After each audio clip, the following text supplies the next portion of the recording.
If you're anything like me, you have already seen the clips and the eventual outcome of what happened in Chuuk recently.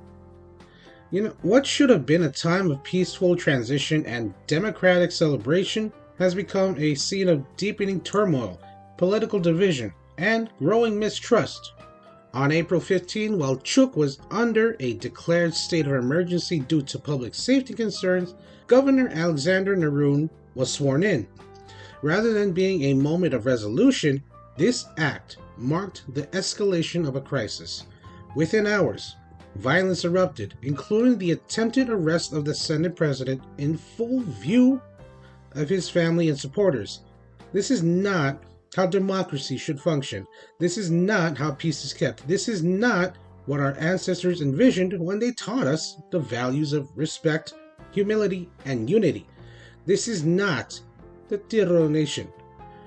The recent article in the Marianas Variety lays bare the painful truth.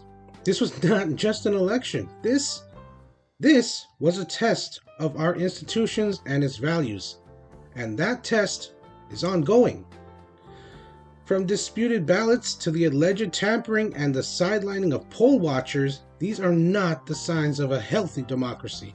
They are the symptoms of a deeper illness, one that threatens the integrity of Chuuk's governance and risks eroding the people's faith in the system that is meant to serve them. There is no democracy without trust, and there is no trust without transparency, accountability, and fairness.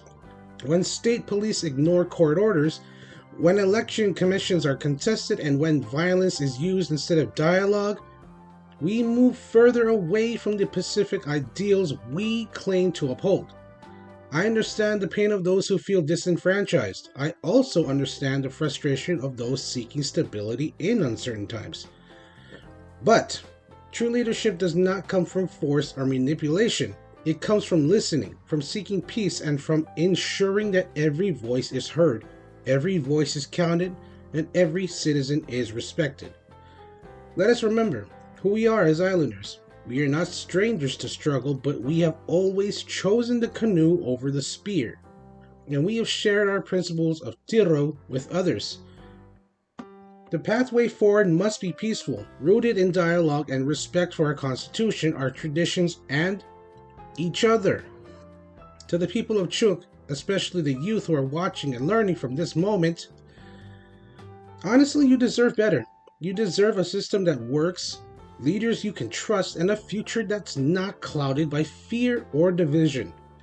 Let this be the last election where ballots are hidden, where leaders are arrested in front of their families, and where the will of the people is treated as optional. Let us pray, act, and speak out, not in anger, but in unity. Chuuk deserves healing, and that begins with truth. We are Micronesia. Let us lead with peace.